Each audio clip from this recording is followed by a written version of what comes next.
What's up, YouTube? Today we're looking at all my bucks that I have currently. There's been more than this on the channel. I regrettably had to wait. I sold a 110 that I forget what it was, steel it was in, but it was nice. It was a nice 110. So we're going to start with this guy. This is the Buck 110 Light. As you can see, I have a thumb stud on it. Funnily enough, one of the so-called, you could call them AOs, I guess, or places you're going to live and breathe and protect yourself if need be. A close-by place, close by relatively speaking, you can have a 3.5-inch folding knife in your pocket, but that's it for knives. So the 110 became much more useful, much more utilitarian, because you couldn't have a fixed blade. This is the 110 Auto Pro in S30V. I'm not going to break out the cheat sheet that shows the heart. Actually, no, I won't do it. I won't do it. Actually, yes. Let me go grab it. Let me go grab. I found it. So that first buck was, I think, in 110, or not 110. I think it was in 420 high carbon, which is going to be tough. I don't have it on here, but it's going to be tough. So this is S30V. We're gotta get moving because this is already getting long. So we got S30V. That's a 12 on the toughness and a 47 on the edge retention, which means it's gonna retain an edge extremely well. That's a nice. That is indeed a super steel. Comes with the Made in America sheath. All right, on to this one. This is the Buck 110 in, I don't know how well you can see that, in Magnacut. And this sheath is made in Mexico. So Magnacut, 33 on the toughness, 56 on the edge retention. Whereas the S30V was 12 and 59.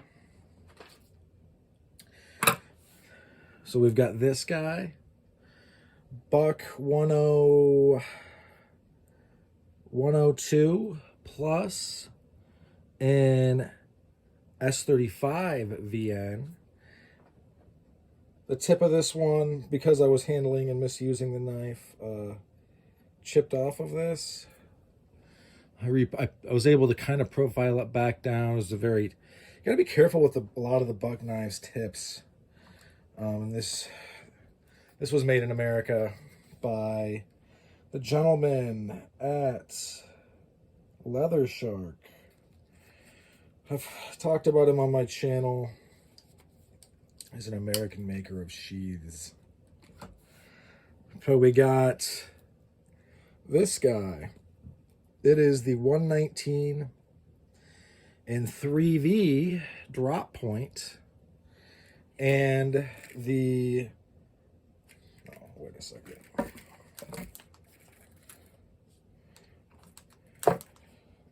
This sheath in Nubuck was made in America. So interestingly, this Nubuck sheath was extremely white, and I went over it with some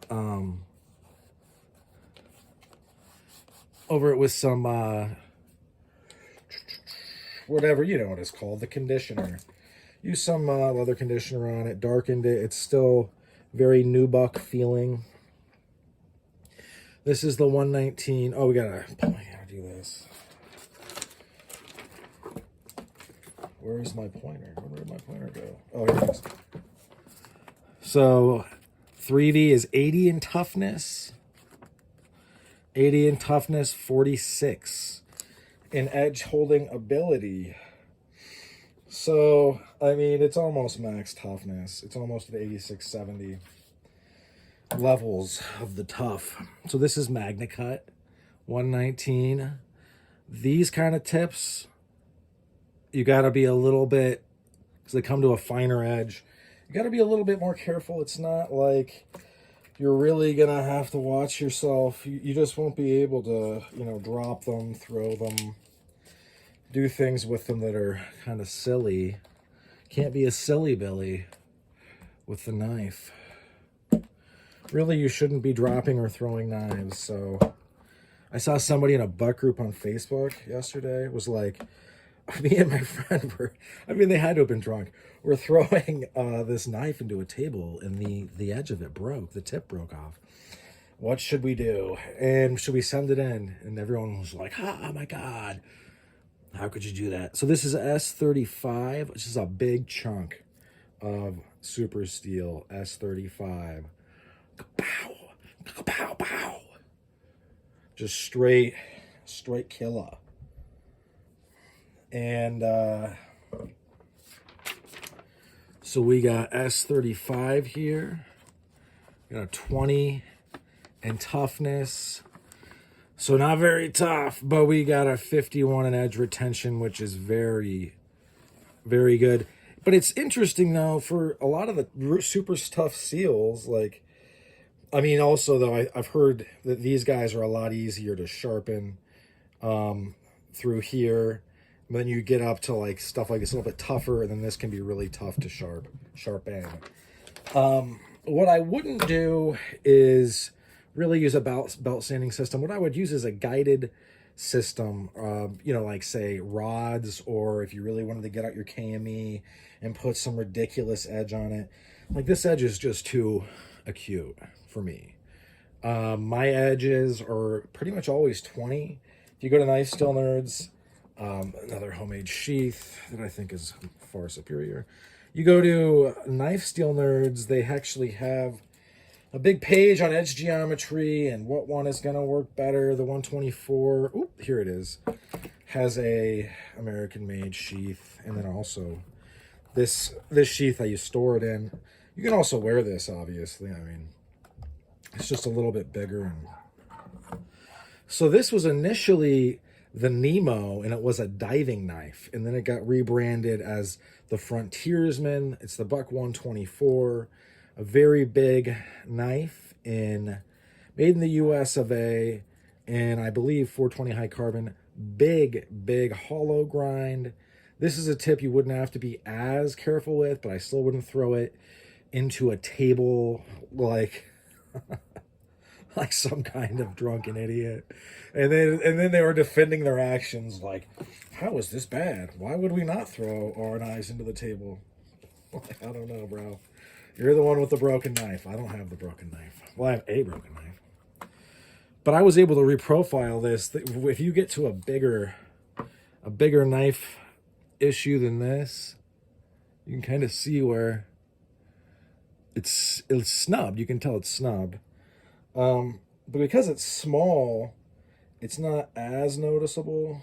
But on the bigger knives, it's like you're going to have to reprofile that and go from there. But anyway,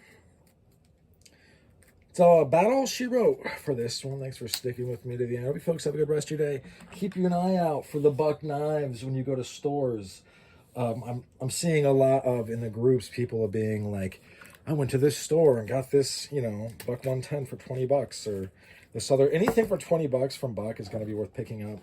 They are now moving into Magnacut being a regular. I mean, this is going on. I posted in the community. Posted in the community tab.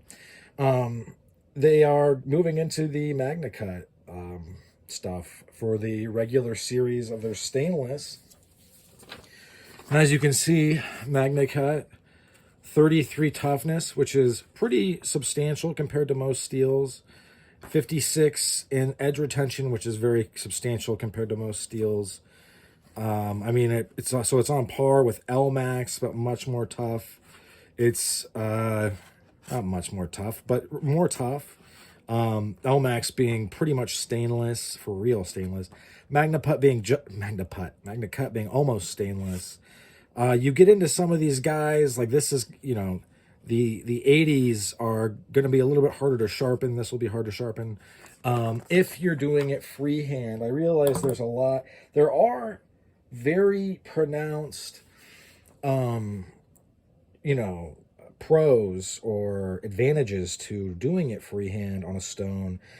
It's going to be able to put an edge on a tip a lot better, or, you know, stuff like that, because you're using flat planes to, you know, putting flat planes on the edge.